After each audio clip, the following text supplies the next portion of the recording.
Assalamualaikum warahmatullahi wabarakatuh. Selamat pagi, selamat siang, selamat malam, tergantung Anda kapan menyaksikan dan juga mendengarkan podcast kali ini. Kembali lagi bersama kami, Genbi Tegal, dalam segmen Gen Bincang. Genbi Tegal, bincang-bincang.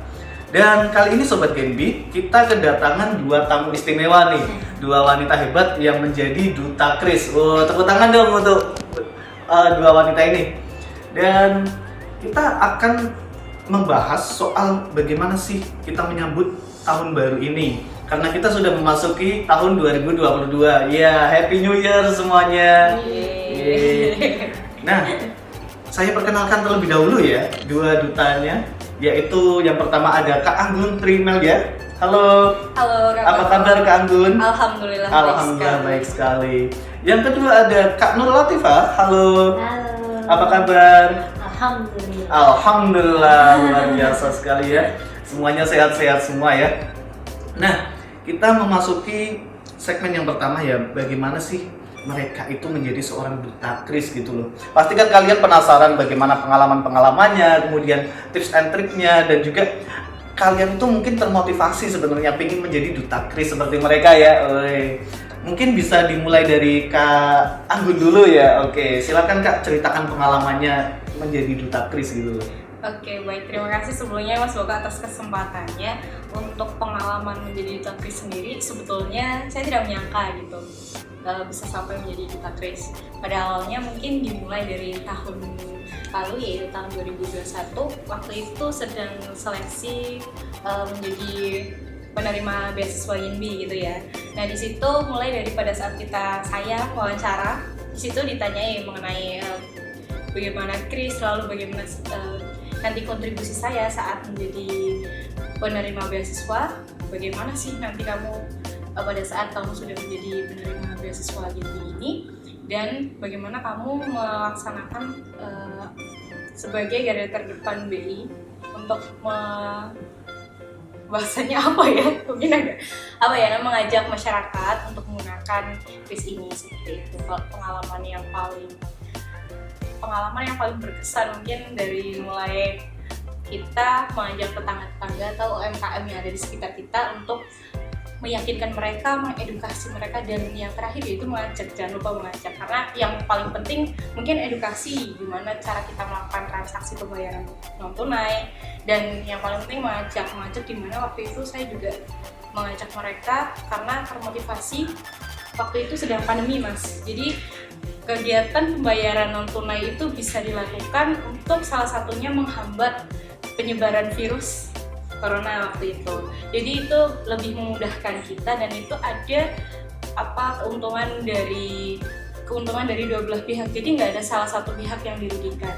Jadi menurut saya itu baik, dan saya termotivasi untuk gimana sih caranya supaya saya bisa meyakinkan mereka. Itu yang pertama, edukasi mereka dulu. Bagaimana ini penggunaan kris ini. Lalu kalau setelah saya mengedukasi dan meyakinkan mereka, saya mengajak mereka melakukan mendaftarkan merchant-nya sebagai merchant kris supaya bisa melakukan transaksi menggunakan kris itu. Seperti itu Mas. Mungkin pengalamannya sebelumnya dimulai dari situ sih. Oke, luar biasa ya. Berarti dari mulai mengajak teman-teman, kemudian mengajak ke halayak luas, lebih luas. Luar biasa sekali. Nah, sekarang Kak Latifah nih, kita juga mau dengar nih. Karena duta kris kita itu ada dua teman-teman ya. Nah, silakan Kak Latifah. Kalau saya sendiri kan sama ya sama Mbak Anggun, kan karena emang awalnya itu dari wawancara, kan untuk kayak apa sih, kalau waktu wawancara tuh kan gimana nanti kalau pas waktu menerima beasiswa itu bakal jadi kontribusinya apa gitu kan. Nah itu juga kan kayak saya harus aktif nih dari hal-hal yang sudah berkaitan dengan Bank Indonesia kayak gitu kan, kayak mengajak sosialisasi atau mengajak masyarakat untuk mengenal apa aja sih program-program dari Bank Indonesia. Salah satunya kan duta kris itu kan. Duta kris itu sendiri kan banyak tuh manfaatnya, kayak yang udah dibilang bangun juga kan, jadi kayak nggak ada yang dirugikan dari dua belah pihak, udah ada manfaatnya masing-masing. Dan kayak saya sendiri kan juga sering pakai kayak m-banking, digitalisasi e-money kayak gitu kan. Jadi kayak kayak enak nih kalau misalkan ada kris gitu kan, kayak lebih mudah nih kita scan nggak usah pakai debit atau pakai apa kayak gitu kan. Terus kan juga kayak daerah saya tuh, teman-teman saya itu sendiri lingkungannya kayak masih kurang mengenal yang namanya e-money atau apa gitu kan. Akhirnya saya kenalkan dulu teman-teman, keluarga gitu. Habis itu karena saya tuh waktu itu kayak motivasi nih, kayak kalau misalkan lingkungan teman atau keluarga aja tuh kayak kurang gitu kan, harus kayak yang emang ada suatu kegiatan ekonomi yang besar gitu kan, kayak pasar gitu kan. Akhirnya saya kayak ke pasar, mau nyoba ke pasar gitu kan, nyoba ngomong nih sama orang-orang yang pasar gitu kan. Ternyata banyak yang belum terbuka mindsetnya, karena kan emang orang pasar yang berjualan itu kan kebanyakan orang di atas 30 tahun, 40 tahun gitu kan. Dan mereka kayak belum mengenal apa sih e-money kayak gitu sih, apa sih, ngapain sih ribet di sini aja, jarang kayak gitu kan, kayak yang cash aja sih gampang kayak gitu, maksudnya tuh nggak perlu ribet tuh gampang ini kayak gitu. Terus akhirnya kan karena saya terus mengedukasi kayak membujuk kayak gitu kan, akhirnya jadi tuh mereka paham, jadi kayak enak gitu ya. Beberapa saya bisa mengajak mereka untuk menggunakan kris kayak gitu sih. Kalau pengalaman saya tuh cuma ayo membujuk kayak gitu sih, kayak edukasi dan membujuk kayak gitu. Berarti ada tantangan tersendiri untuk mengedukasi masyarakat ya? Iya. Luar biasa. Nah, kita kan sudah memasuki tahun 2022 ya. Iya. Dan di sini pasti teman-teman itu banyak namanya resolusi ya. Nah, kita ingin tahu nih dari 2 Duta Kris ini resolusinya itu apa aja sih ya? Atau timeline yang akan dilakukan nantinya gitu loh. Pasti kan kita juga kepo, mungkin kita juga termotivasi nantinya agar kita memperbaiki hal-hal yang kurang baik di tahun 2021 dan di tahun 2022 ini kita menjadi yang lebih baik lagi gitu loh, dan membuat resolusi untuk masa depan yang lebih cerah katanya kan seperti itu. Silakan mungkin dari Mbak Nur Natifah. Resolusi timeline Iya. Saya kurang untuk mengikuti yang hal-hal seperti itu ya sebenarnya, karena saya sendiri tuh lebih ke orang yang jalanin aja dulu kayak gitu tuh sih, kayak ya udah awalnya ngikutin aja alurnya gimana, ada yang suka maksudnya yang kegiatan yang suka atau apapun hal-hal yang disuka ya ikut masuk, yang nggak suka ya udah kayak gitu, kayak nggak ada timeline tersendiri yang saya tulis secara rinci gitu, nggak ada, kayak ya ikut aja yang mau. Berarti pokoknya lakukan aja gitu ya. Iya. Oke, luar biasa ya. Pokoknya timeline itu boleh dibikin tapi yang penting lakukan ataupun konsisten terhadap timeline itu ya. Iya. Kalau dari Kak Anggun silakan. Kalau dari saya sendiri mungkin hampir sama ya sama Mbak Nova. Nggak ada timeline yang betul-betul ditulis kayak rencana jangka panjang nih. Kalau saya untuk rencana jangka panjang apa yang ingin saya capai di tahun-tahun sekarang ataupun berikutnya, mungkin lebih saya tanamkan kepada diri saya sendiri. Mungkin prinsipnya itu seperti ini Mas Bogo. Jadi hari ini harus lebih baik dari hari kemarin, dan hari esok itu harus lebih baik dari hari ini. Begitu juga tahun. Jadi jangan sampai tahun sekarang itu lebih buruk dari tahun kemarin. Tahun sekarang itu harus lebih baik dari tahun kemarin, dan tahun-tahun berikutnya harus lebih baik dari tahun ini. Seperti itu konsepnya. Untuk timeline ataupun yang ingin saya capai, mungkin dimulai dari hal-hal kecil ya. Nah, kalau hal kecil sendiri mungkin bisa dibilang itu sangat sepele dan mungkin banyak orang yang tidak memperhatikan hal itu. Tapi saya mendapat pelajaran banyak dari orang-orang hebat yang pernah saya temui sebelumnya, itu mengenai apapun yang ingin kalian capai, apalagi itu hal besar, dimulailah dari hal-hal kecil, gitu seperti itu. Jadi untuk hal-hal kecil, kalau saya sendiri mungkin lebih merencanakan ataupun saya catat apa yang ingin saya lakukan pada saat hari itu ataupun hari esok, namun lebih ke hari ini apa yang akan saya lakukan akan saya catat biasanya saya catat di catatan kecil, baik kegiatannya ataupun jamnya sekaligus. Biasanya seperti itu, mungkin saya tempel di kamar. Itu saya lakukan biasanya kalau nggak sebelum tidur ya bangun tidur. Jadi saya harus merencanakan hari ini mau ngapain, walaupun sebetulnya mungkin nggak ada jadwal tetap hari ini saya memang harus untuk melakukan kegiatan sesuatu yang begitu apa ya namanya yang harus banget dilakukan, tapi minimal saya ada kegiatan. Nah jadi saya alihkan kegiatan-kegiatan yang tadinya mungkin nggak ada kegiatan, dialihkan ke hal-hal yang positif seperti itu Mas Marco. Wah, menarik ya. Ada mading kamarnya gitu. Iya. Nah, jadi kan pastinya seperti tadi dikatakan Mbak Agus juga, lakukanlah dari hal-hal yang kecil. Apabila kita bermimpi besar itu boleh, tapi lakukanlah gitu. Jangan cuma bermimpi aja ya gitu ya. Iya. Dan jangan cuma merencanakan aja tapi nggak dilakuin ya enggak. Jangan sampai kalau itu. Nah, baiklah, tapi penyakit pemuda ataupun milenial itu biasanya itu malas atau mager.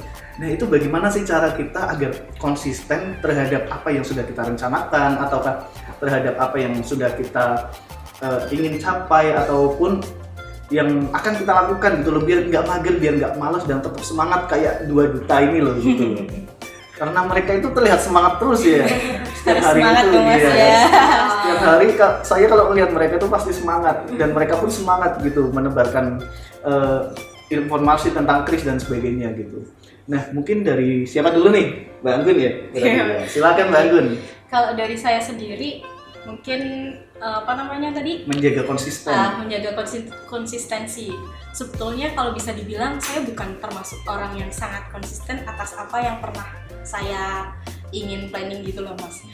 Tapi saya punya trik gimana caranya supaya walaupun kita mungkin agak nggak konsisten ataupun mungkin kalau saya bisa dibilang lebih banyak toleransi kepada diri sendiri, lebih banyak membagikan ribet daripada saya harus bekerja karena saya menghindari stres gitu ya. Jadi mungkin seperti ini, buatlah planning jangan sampai mepet pada saat batas waktu yang ditentukan. Jadi pada saat hari ini udah ada jadwal podcast, terus saya kan dibagikan tor ya ataupun materi untuk hari ini. Jadi itu kan dibagikan pasti sebelum hari H dong. Jadi pada saat dibagikan sebisa mungkin saya coba baca-baca terlebih dahulu, jadi sudah punya gambaran. Nah pada saat H-1 saya nggak perlu lagi baca karena sudah saya lakukan di hari-hari sebelumnya itu. Jadi buatlah planning sebelum hari H. Jadi jangan sampai H-1 baru kalian buat planning targetnya harus tanggal ini. Jangan sampai seperti itu. Itu cara mengalihkan pada saat kita mungkin lebih banyak menghindari kita supaya tidak konsisten. Dan pada saat kita tahu bahwa diri kita itu mungkin tipe orang yang memiliki toleransi tinggi gitu.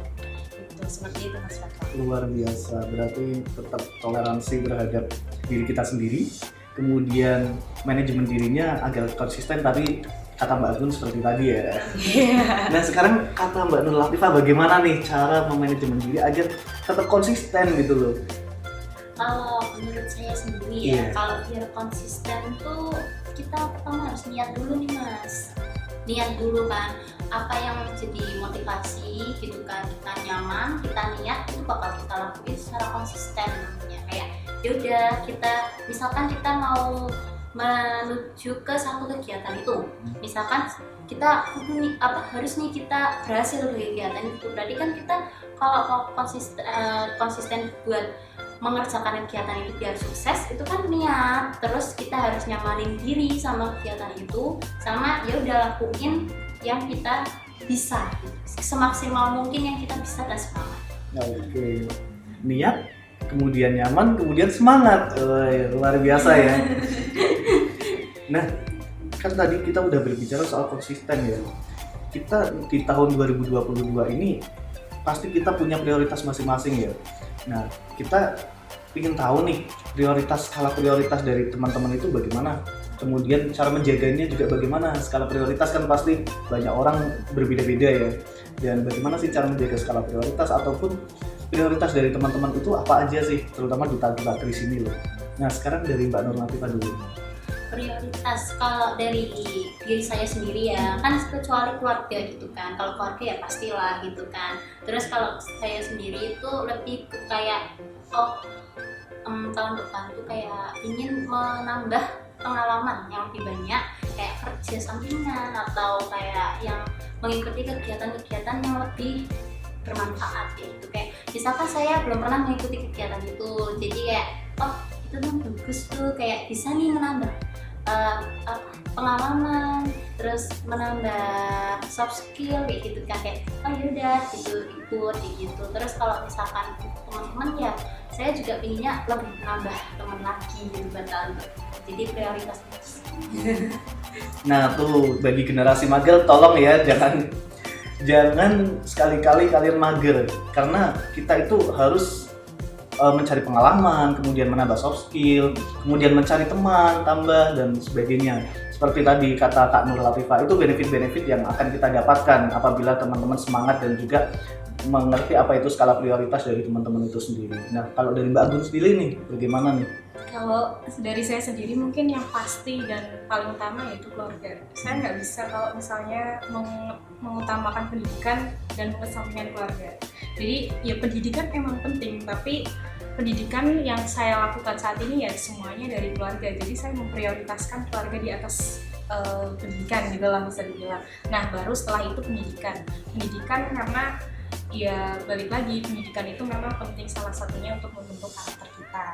Nah untuk skala prioritas yang lain mungkin untuk menyiapkan kita lebih baik lagi dari tahun-tahun sebelumnya, ya seperti Mbak Nur Latifah bilang tadi, kita melakukan kegiatan-kegiatan, mungkin salah satunya dengan menambah mengikuti kegiatan di kampus ataupun di luar kampus, di mana itu bisa menambah relasi kita dan bermanfaat positif, karena relasi itu penting Mas. Dan gimana saat kita melakukan kegiatan-kegiatan tersebut itu bisa menambah soft skill kita, mungkin salah satunya yaitu dengan magang ataupun bisa seperti tadi bekerja sampingan, ataupun kita bisa nih membuat small business yang kita usahakan. Jadi pada saat nanti kita lulus kuliah nanti ya, kita mungkin sudah mempunyai bisnis yang bisa kita kembangkan, itu salah satunya. Namun balik lagi sebetulnya skala prioritas orang itu kan masing-masing ya. Semua ada skala prioritas yang mungkin nggak bisa kita samaratakan antara satu orang dengan orang lainnya. Namun yang pasti apapun yang membuat kita lebih baik lagi dan bisa menambah soft skill ataupun pengalaman kita, di mana itu bisa bermanfaat untuk kedepannya, jadikanlah itu skala prioritas. Selain keluarga ya Mas ya, karena keluarga itu menurut saya paling penting gitu ya dalam hidup. Luar biasa. Pokoknya jangan jadi generasi yang mageran. Carilah pengalaman yang banyak ya. Seperti tadi magang. Itu salah satu untuk mengalihkan mager kita gitu. Tetap jadi generasi yang sinergi untuk negeri ya. Luar biasa. Nah, gini nih, kan banyak generasi milenial itu mereka itu ingin tahu soal bagaimana sih tips and trick agar memperbaiki hal-hal yang sudah terjadi di tahun sebelumnya, mungkin mereka kurang maksimal ataupun apa, yaitu bagaimana cara kita menyambut tahun 2022 ini gitu. Mungkin dari Mbak Agung dulu, silakan. Kalau dari saya sendiri, ini mungkin bukan menyambut tahunnya, tapi menyambut bagaimana planning kita tercapai di tahun-tahun berikutnya. Yang harus diterapkan yang pertama kan tadi konsisten ya. Selain itu motivasi itu harus lebih tinggi daripada rasa mager kita. Jadi pada saat ya bukannya saya menolak bahwa saya itu nggak mager, saya juga termasuk orang yang cukup mager. Namun saya balik lagi, saya ingat bahwa apa sih yang membuat saya sampai pada saat ini gitu. Kita ingat-ingat lagi apa yang membuat kalian bisa semangat, terutama ya pasti motivasi. Mungkin dari orang terdekat, keluarga, bahkan mungkin kalau kita bisa bilang teman-teman terdekat kita ya gitu, seperti itu. Tapi jangan salah, lingkungan circle pertemanan itu juga penting Mas. Kadang seperti ini, kita sebaik-baiknya kita pada saat kita bergaul dengan orang yang mohon maaf mungkin mereka kurang memikirkan bagaimana mereka ke depan. Jadi mereka mager-mageran, kita akan terbawa. Jadi jangan sampai kita juga salah pergaulan gitu. Tapi mungkin kita bisa lebih menjadi salah satu orang yang menurut mereka berubah, itu lebih baik. Namun mungkin itu lebih agak susah. Namun itu yang perlu diterapkan. Selain kita membuat planning dan meningkatkan motivasi apa yang harus kita lakukan untuk mencapai target kita juga perlu memperbaiki ataupun memilih circle pertemanan yang baik untuk menyesuaikan apa yang ingin kita capai, bagaimana target kita, seperti itu. Oke, sekarang dari Mbak Nur Latifah. Ya nih, saya setuju banget nih ya sama pernyataannya Mbak Anggun gitu kan. Emang selain motivasi, momen kayak gitu tuh benar-benar penting gitu kan dalam kita melakukan apa ke depannya gitu kan. Terus Selain itu ya kalau misalkan mau di tahun depan itu lebih bagus gitu kan dari tahun lalu gitu kan, berarti kita tuh lihat dulu nih tahun lalu tuh apa aja sih kayak gitu kan, apa kita ngelakuin kesalahan apa, kayak introspeksi diri lebih dekatnya kan. Nah terus habis itu kalau kita nih udah nemu kalau apa nih yang salah dan itu tuh kita bisa fokusin pada hal itu maksudnya. Terus kalau misalkan untuk biar motivasi biar itunya salah, yang kita lakuin itu salah, ya berarti kita belajar lagi dari orang lain maupun kita belajar dari diri sendiri, memahami diri sendiri. Kalau saya Oke, memahami diri sendiri dulu, belajar dari kesalahan dan introspeksi berarti ya seperti itu ya. Nah, generasi sekarang itu perlu adanya dorongan semangat nih untuk menyambut tahun 2022 ya, tahun inilah ya, tahun ini. Nah itu tolong dong berikan dorongan semangat dari teman-teman kita ini kepada seluruh sobat Genbi yang ada di rumah.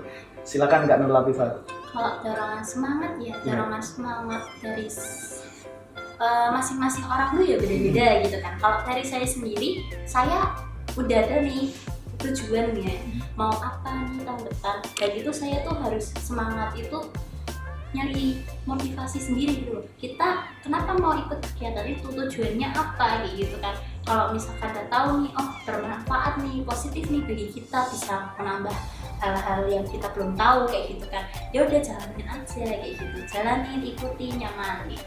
Oke. Jalanin, ikutin, nyaman ya. Luar biasa ya. Sekarang dari Mbak Gun, kasih dorongan semangat untuk sobat Genbi di rumah. Nah, kalau dari saya sendiri, untuk melakukan suatu hal ataupun tujuan supaya saya semangat ya, yang pertama restu orang tua. Kalau mungkin boleh jujur sedikit nih Mas. Boleh.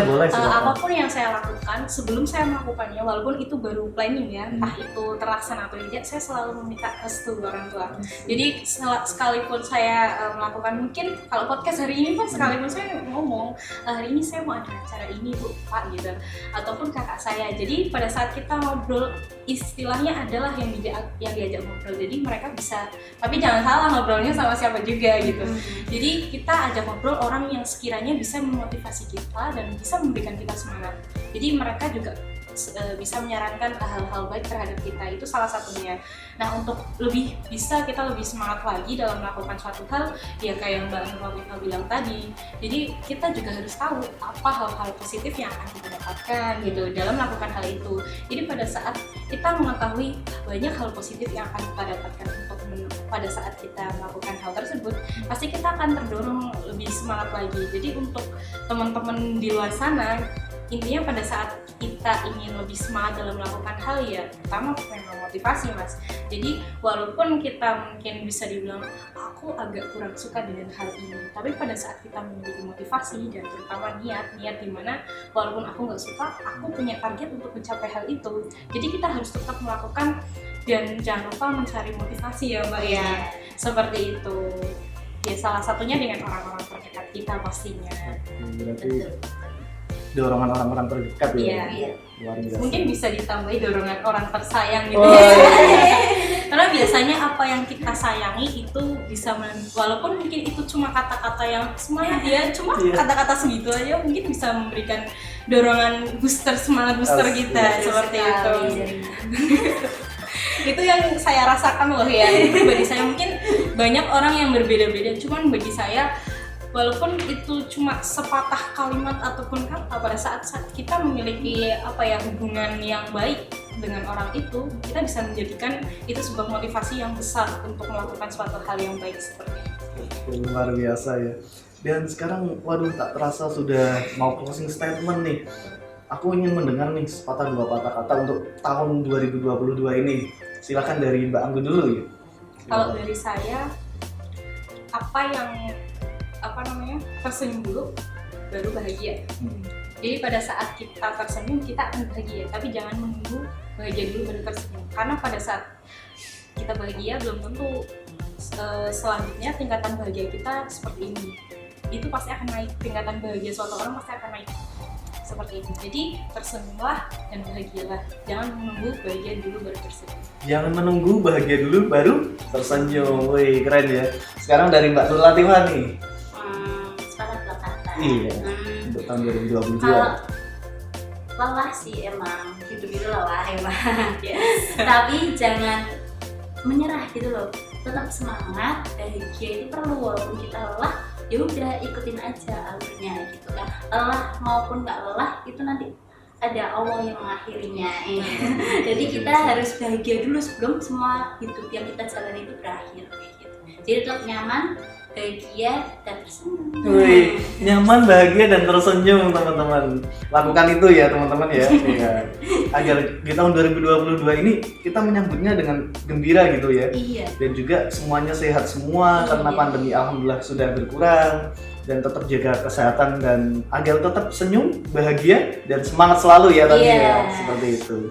Oke, terima kasih atas diskusi kita, menarik sekali bahwa dua orang ini adalah seorang inspirasi yang sangat luar biasa. Tepuk tangan lagi untuk kedua orang tua, kedua orang ini. Kemudian kita akan closing statement bahwa di tahun 2022 ini kita harus tetap semangat, kita harus memanajemen diri lebih baik karena tadi dikatakan 2 juta ini jadilah pribadi versi terbaik kalian ya. Iya. Ya, dan pokoknya tahun ini harus lebih baik dari tahun sebelumnya. Oke, kita closing nggak? Closingnya kayak gini nggak? Kalau saya bilang Gen Bincang, Gen B Tegal bincang-bincang ya. Iya. Oke. Gen Bincang, Gen B Tegal bincang-bincang. Happy New Year semuanya. Terima kasih.